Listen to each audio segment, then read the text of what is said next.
Let's take a look at this question. The question reads, given a cubic function f with the following properties. The x-intercepts of the graph of f prime x are -2 and 4.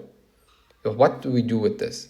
So we must remember the following, that the x-intercepts of f prime x will be the turning points for f of x.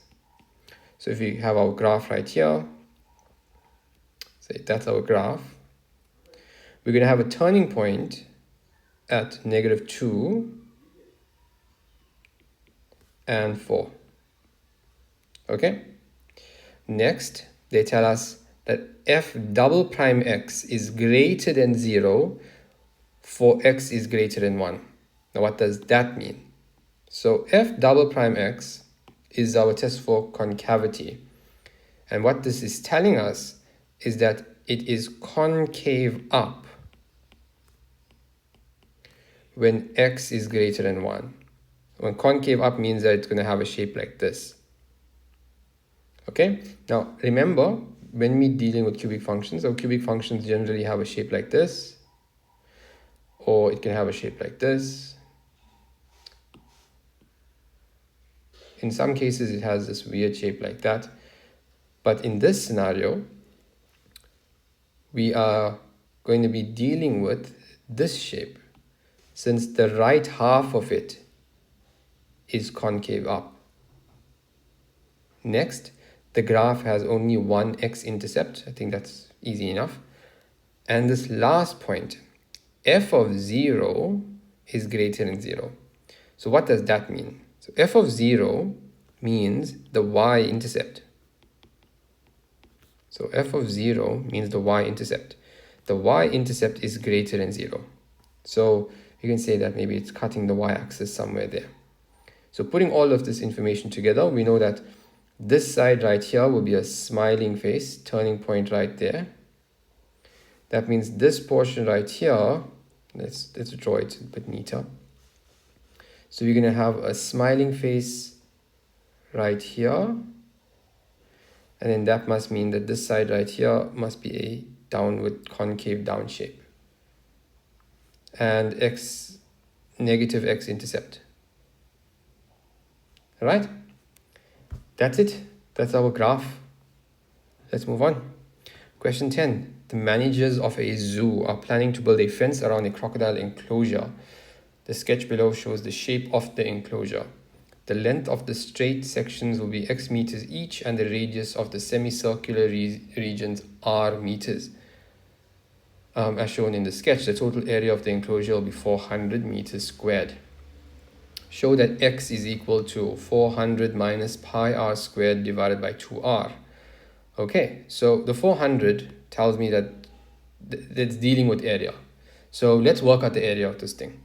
So 10.1 area is going to equal, so this semicircular region and this semicircular region makes one circle. So it's going to be pi r squared. So the area of a circle is pi r squared. Then plus. Now we need to figure out the area of this, this rectangle here. Now the area of a rectangle is length times breadth. So it's going to be x times, that's r. So it's going to be x times 2r. So here we're going to have x times 2r. Now we know the area is 400. So 400 equals pi r squared plus 2xr.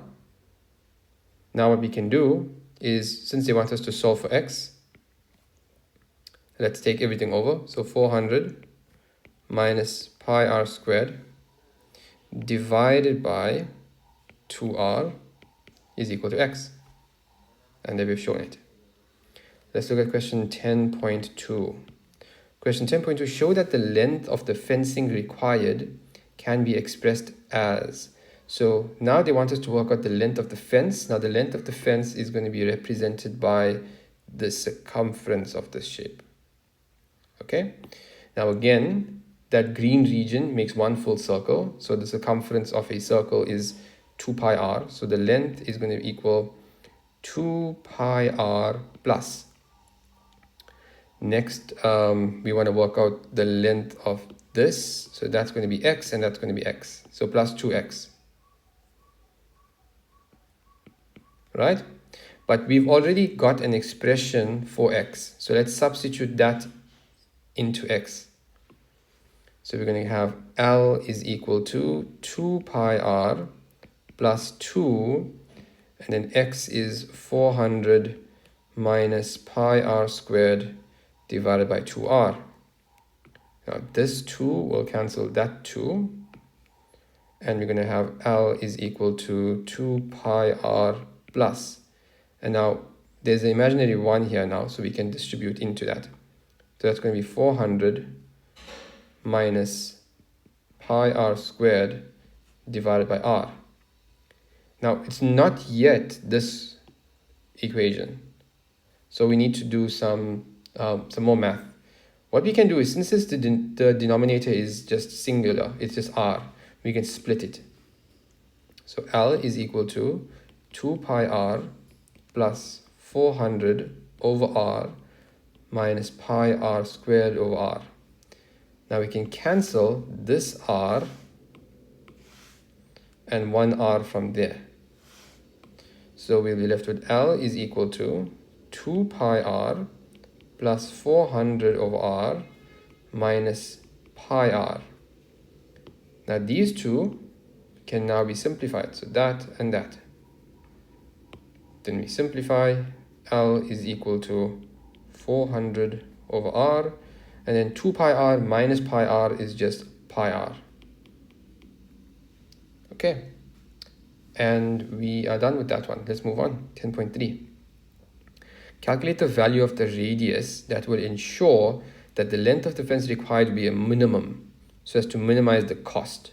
Okay, so this function right here represents the length, right? So we want to minimize the length. Okay, so 10.3. 10.3, let's write out our expression. So the expression is the length is equal to 400 over r plus pi r. Now to minimize, we need to get the derivative, right? To minimize it, we need to get the derivative. So the derivative of this, we can't derive it since that r is in the denominator, so we need to bring it up.